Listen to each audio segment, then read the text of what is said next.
पिछली बार हम चर्चा कर रहे थे स्विमिंग पूल की।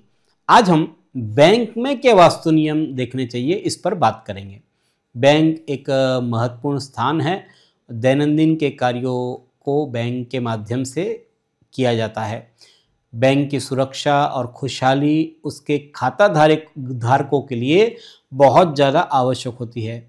बैंक के लिए कौन से वास्तु नियम है, इस विषय में आज हम आपको बतलाएंगे। बैंक का जो प्लॉट है वो आयताकार या वर्गाकार होना चाहिए, मतलब रेक्टेंगल होना चाहिए या स्क्वायर होना चाहिए। बैंक अगर उत्तरमुखी या पूर्वमुखी है तो सबसे बढ़िया। पश्चिम और दक्षिणमुखी बैंक में आमतौर पर तरक्की कम देखी गई है। बैंक के मुख्य प्रवेश द्वार के पास अवरोध नहीं होना चाहिए। पार्किंग या कोई पोल आदि भी मुख्य द्वार के सामने नहीं होना चाहिए। बैंक मैनेजर का कक्ष आग्नेय कोण में होना चाहिए और उसका मुंह उत्तर या पूर्व की ओर से हो। कैश काउंटर का फर्नीचर ये लकड़ी का बना होना बेहतर होता है। कैश काउंटर की दिशा उत्तर की ओर होनी चाहिए, जिससे कैशियर की दिशा पूर्व, ईशान या उत्तर की ओर से हो। बैंक के अन्य कर्मचारी पश्चिम की ओर से बैठ सकते हैं।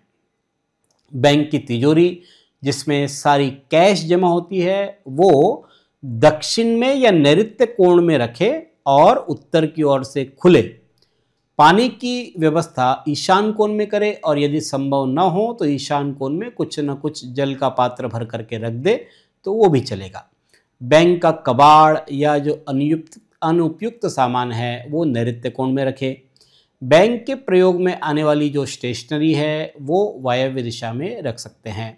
भुगतान आदि का जो काउंटर है वो पश्चिम की ओर से रखे। जमा काउंटर ये उत्तर की ओर से हो। सीढ़ियों का निर्माण पश्चिम, नैऋत्य या आग्नेय कोण से कर सकते हैं। बैंक में हल्का पीला, क्रीम, सफ़ेद रंग का प्रयोग करना चाहिए। कुछ प्रमाण में हल्का हरा भी उपयोग कर सकते हैं। इस प्रकार से एक सफल बैंक में इस प्रकार की वास्तु संरचना रहनी चाहिए।